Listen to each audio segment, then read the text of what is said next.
October 7న ఇజ్రాయెల్పై వేలాది రాకెట్లతో Hamas దాడి చేసింది. దీనికి ప్రతీకారంగా ఇజ్రాయెల్ యుద్ధాన్ని ప్రకటించింది. అయితే హమాస్ను అంతం చేసే వరకు యుద్ధాన్ని ఆపేది లేదని ఇప్పటివరకు 100 సార్లకు పైగా ఇజ్రాయెల్ ప్రధాని బెంజమిన్ నెతన్యాహు చెప్పి ఉంటారు. హమాస్ను అంతం చేయటం అంత సులువు కాదన్న వాదనలు మొదటి నుంచి వినిపిస్తున్నాయి. అయితే ఇప్పుడు ఇదే విషయాన్ని ఇజ్రాయెల్ డిఫెన్స్ ఫోర్స్ ఐడిఎఫ్ ప్రతినిధి తాజాగా నిర్ధారించారు. పాలస్తీన్ల గుండెల్లో హమాస్ బలంగా నాటుకుపోయిందన్నారు. దాన్ని అంతం చేస్తామని ఎవరైనా అంటే అది పోరు బాటేనంటూ వ్యాఖ్యలు చేశారు. ఐడిఎఫ్ ప్రతినిధి వ్యాఖ్యలు ఇజ్రాయెల్లో తీవ్ర దుమారం రేపుతున్నాయి. హమాస్ను అంతం చేయటం సాధ్యం అవ్వకపోతే ఇజ్రాయెల్ ప్రధాని ఏం చేస్తారు? ఆ దేశ మిలిటరీ ప్రతినిధి ఎందుకు అలా వ్యాఖ్యలు చేశారు? ఇజ్రాయెల్ మిలిటరీకి ప్రధానమంత్రికి మధ్య విభేదాలు నెలకొన్నాయా? ఈ స్టోరీ చూడండి. హమాస్ అంతం ఇజ్రాయెల్కు అసాధ్యమా? సైన్యానికి నెతన్యాహుకు మధ్య విభేదాలు తలెత్తాయా? ఇజ్రాయెల్కు ఆయుధ సరఫరాలు అమెరికా నిలిపేస్తుందా? హమాస్ ఇజ్రాయెల్ యుద్ధం 9 నెలలకు చేరుకుంది. ఈ యుద్ధం విషయంలో ఇజ్రాయెల్లో ఎలాంటి మార్పు లేదు. హమాస్ అంతమే తమ పంతమని తేల్చి చెప్తోంది. ఉగ్రవాద గ్రూపును పూర్తిగా అంతం చేసే వరకు యుద్ధాన్ని ఆపేది లేదని స్పష్టం చేస్తోంది. అయితే ఇది అసాధ్యమని ఇజ్రాయెల్ ఆర్మీ చెప్తోంది. హమాస్ను అంతం చేయటం అనేది ప్రజల కళ్లల్లోకి ఇసుక కొట్టడం లాంటిదని ఇజ్రాయెల్ డిఫెన్స్ ఫోర్స్ ఐడిఎఫ్ ప్రతినిధి రియల్ అడ్మిరల్ డానియల్ హగారీ వెల్లడించారు. హమాస్ అనేది ఓ ఐడియా అని, అది ఓ పార్టీ అని వెల్లడించారు. అది ప్రజల హృదయాల్లో బలంగా నాటుకుపోయిందన్నారు. హమాస్ను అంతం చేయటం అసాధ్యమని హగారీ తేల్చేశారు. నిజానికి ఇది భారీ ప్రకటన. సింపుల్గా చెప్పాలంటే హమాస్ను అంతం చేయటం అనేది సాధ్యం కాదని ఇజ్రాయెల్ ఆర్మీ చెప్తోంది.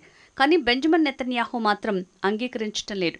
హమాస్ను అంతం చేస్తామని పదే పదే ప్రపంచానికి నెతన్యాహు చాలా స్పష్టంగా చెప్పారు. గాజా నుంచి హమాస్ను అంతం చేయటం అవసరమని బెంజమిన్ వెల్లడించారు. దాంతోనే తమకు ముప్పు తొలగుతుందని ఇజ్రాయెల్ ప్రధాని చెప్పారు. రాఫాలో మాత్రమే హమాస్ బెటాలియన్ ఉందని, దాన్ని కూడా పూర్తిగా అంతం చేస్తామని నెతన్యాహు వివరించారు. ఇలా పలుమార్లు హమాస్ అంతంపై ఇజ్రాయెల్ ప్రధాని కీలక వ్యాఖ్యలు చేశారు. అయితే ఇప్పుడు ఎవరిని నమ్మాలి? ఇజ్రాయేలీ ప్రధానినా లేక ఇజ్రాయెల్ సైనిక ప్రతినిధినా? ఏదేమైనా ఐడిఎఫ్ ప్రతినిధి డానియల్ వ్యాఖ్యలు ఇప్పుడు కొత్త వివాదానికి తెరతీశాయి. ఈ విషయమై ఇజ్రాయెల్ ప్రధాని కార్యాలయం స్పందించింది. హమాస్ను అంతం చేయాలనే ఇజ్రాయెల్ లక్ష్యాన్ని డానియల్ పునరుద్ఘాటించినట్టు వెల్లడించింది. ఇజ్రాయెల్ డిఫెన్స్ ఫోర్స్ సైతం క్లారిఫికేషన్ ఇచ్చింది. తమ ప్రతినిధి వెల్లడించింది కేవలం హమాస్ ఐడియాలజీ గురించి మాత్రమేనని, ఆ గ్రూప్ గురించి కాదని స్పష్టతనిచ్చింది. దురదృష్టవశాత్తు ఇప్పటికే డ్యామేజ్ జరిగిపోయింది. ప్రజల్లో ఓ స్పష్టమైన అభిప్రాయం వచ్చింది. ప్రధాని నెతన్యాహుకు ఇజ్రాయెల్ సైన్యానికి మధ్య విభేదాలున్నట్టు ప్రచారం జరుగుతోంది. దీనికి బలాన్నిచ్చే కొన్ని సంఘటనలు కూడా జరిగాయి. ఈ వారం రాఫాలో ఐడిఎఫ్ వ్యూహాత్మక యుద్ధ విరామాన్ని ప్రకటించింది. దీంతో నెతన్యాహు తీవ్ర అసంతృప్తికి గురయ్యారు. పోరాటంలో ఏ రకమైన విరామమైనా సరే ఇజ్రాయెల్ ప్రధాని వ్యతిరేకిస్తున్నారు. అంతకుముందు రక్షణ శాఖ మంత్రి తిరుగుబాటు చేశారు. యుద్ధం తర్వాత గాజా పరిస్థితి ఏంటో ముందు దాని గురించి చెప్పాలని రక్షణ శాఖ మంత్రి డిమాండ్ చేశారు. కానీ దీని గురించి చెప్పేందుకు నెతన్యాహు నిరాకరించారు. ఈ పరిణామాలన్నీ విభేదాలను స్పష్టంగా చూపుతున్నాయి. అయితే ఆర్మీ ప్రధాని మధ్య విభేదాలకు కారణమేంటి? దీనికి ప్రధానంగా 3 కారణాలున్నాయి. మొదటి కారణం వ్యూహం. రాఫాలో హమాస్ని అంతం చేయాలని నెతన్యాహు కోరుకుంటున్నాడు. అయితే రాఫాలో హమాస్ను అంతం చేసిన తర్వాత ఏం జరుగుతుంది? గాజాను ఎవరు పరిపాలించాలి? వీటిపై ఎలాంటి ప్లాన్లను లేకుండా వెళ్తే ఇజ్రాయెల్ తిరుగుబాట్లను ఎదుర్కోవాల్సి వస్తుంది. యుద్ధానంతరం గాజా విషయంలో క్లారిటీ కావాలని ఆర్మీ కోరుకుంటోంది. రెండో కారణం అమెరికా మిలిటరీ మద్దతు. నెతన్యాహు విధానంపై ఇప్పటికే యునైటెడ్ స్టేట్స్ ఆగ్రహంగా ఉంది.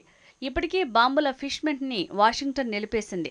ఒకవేళ మరిన్ని ఫిష్మెంట్లను నిలిపేస్తే పరిస్థితి ఏంటి? అదే జరిగితే ఇజ్రాయెల్ ఆర్మీకి మందుగుండు లేకుండా పోతుంది. ఇదే మనల్ని మూడో కారణం వద్దకు తీసుకువెళ్తుంది. ఇప్పటికే మరో కారణం మొదలైంది. ఇజ్రాయెల్ హిజ్బుల్లా మధ్య ఘర్షణలు నిత్యకృత్యంగా మారాయి. గత వారం హిజ్బుల్లాకు చెందిన సీనియర్ కమాండర్ని అంతం చేసింది. దీనికి బదులుగా హిజ్బుల్లా ఉగ్రవాదులు ఉత్తర ఇజ్రాయెల్పై రాకెట్లతో విరుచుకుపడ్డారు. ఇది అత్యంత డేంజరస్ పరిణామం. 19న లెబనాన్లోని 7 ప్రాంతాలపై ఇజ్రాయెల్ సైన్యం దాడులు చేసింది. అందుకు సంబంధించిన ఫుటేజీని కూడా విడుదల చేసింది. తాము యుద్ధానికి సిద్ధంగా ఉన్నామని హిజ్బుల్లా ప్రకటించింది. ఇజ్రాయెల్ను మాత్రమే కాదు, సైప్రస్ని కూడా హిజ్బుల్లా హెచ్చరిస్తోంది. లెబనాన్కు పశ్చిమాన సైప్రస్ ద్వీపం ఉంది. సైప్రస్కు ఇజ్రాయెల్తో రక్షణ ఒప్పందం ఉంది. గతంలో ఇరు సైన్యాలు మిలిటరీ డ్రిల్స్ని నిర్వహించాయి. అంతేకాదు తమ ఎయిర్పోర్టులను ఇజ్రాయెల్ వాడుకునేందుకు సైప్రస్ అనుమతించింది. అయితే సైప్రస్ అనుమతినిచ్చింది యుద్ధ సమయంలో కాదు. అయినప్పటికీ హిజ్బుల్లా మాత్రం ఎలాంటి ఛాన్స్ ఇవ్వదలుచుకోలేదు. ఈ నేపథ్యంలోనే సైప్రస్కు కూడా హిజ్బుల్లా హెచ్చరికల్ని జారీ చేసింది. ఒకవేళ లెబనాన్పై యుద్ధానికి దిగితే ఎలాంటి నియమాలు, నియంత్రణలు లేకుండా తమ రెసిస్టెన్స్ ఫోర్స్ పోరాటానికి దిగుతుందని హిజ్బుల్లా చీఫ్ హాసన్ నస్రల్లా హెచ్చరించారు. లెబనాన్పై దాడికి సైప్రస్ ఎయిర్ బేస్లు, సైనిక స్థావరాల్లో ఇజ్రాయెల్కు అనుమతినిస్తే యుద్ధంలో భాగమైనట్టేనని హెచ్చరించింది. సైప్రస్పై సంగతిని తమ ప్రతిఘటన సైన్యం చూసుకుంటుందని స్పష్టం చేశారు. అయితే హిజ్బుల్లా ఆరోపణల్ని సైప్రస్ ఖండించింది. తాము ఇజ్రాయెల్కు ఎలాంటి మిలిటరీ మద్దతు ఇవ్వమని సైప్రస్ తేల్చి చెప్పింది. అయితే హిజ్బుల్లా ముప్పు ఎంత సీరియస్గా ఉంది అంటే ఈ విషయంలో అమెరికా ఆందోళన చెందుతోంది. ఈ వారం తాజాగా ప్రత్యేక దూతను పశ్చిమాసియాకు పంపింది. లెబనాన్ పార్లమెంట్ స్పీకర్ని అమెరికా ప్రతినిధి కలిశారు. గాజా ఉత్తర సరిహద్దులో ఉద్రిక్తతల్ని తగ్గించాలని అమెరికా పిలుపునిచ్చింది. కానీ ఇక్కడ సమస్య నెతన్యాహు. గత 9 నెలల యుద్ధంలో హెజ్బుల్లా ఎక్కడైనా జోక్యం చేసుకునే అవకాశం ఉండేది. కానీ హెజ్బుల్లా ఆ పని చేయలేదు. అందుకు కారణం ఏంటంటే లెబనాన్ యుద్ధానికి ఆసక్తి చూపటం లేదు. ఇజ్రాయెల్ రెచ్చగొడుతుందే తప్ప హిజ్బుల్లా మాత్రం సహనంగానే ఉందని తెలుస్తోంది. అందుకే నెతన్యాహు చర్యలపై ఆందోళన వ్యక్తమవుతోంది. ఇరాన్ విషయంలో నెతన్యాహు చేసిన పనిని చూడండి. అప్పటికే యుద్ధంలోకి ఎంట్రీ ఇవ్వాలని ఇరాన్ ఎదురుచూస్తుంది. అలాంటి సమయంలో ఇరాన్కు చెందిన టాప్ కమాండర్ని సిరియా రాజధాని డమాస్కస్లో ఇజ్రాయెల్ హతమార్చింది. అందుకే ఇజ్రాయెల్పై ఇరాన్ దాడికి దిగింది. ఈ ఘటన తర్వాత హిజ్బుల్లా సీనియర్ కమాండర్ని నెతన్యాహు హతమార్చాడు. మళ్లీ అదే అజెండాను ఫాలో అయ్యారు.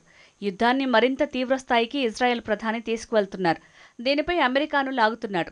నిజానికి చాలా ప్రమాదకరమైన వ్యూహం.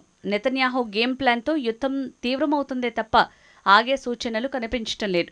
అయితే ఆర్మీ ఈ యుద్ధానికి సహకరిస్తుందా లేదా అనేది తెలియాల్సి ఉంది. ఇదిలా ఉంటే తాజాగా హమాస్ ఉగ్రవాది అహ్మద్ హాసన్ సలామేను అంతమొందించినట్టు ఇజ్రాయెల్ డిఫెన్స్ ఫోర్స్ ప్రకటించింది.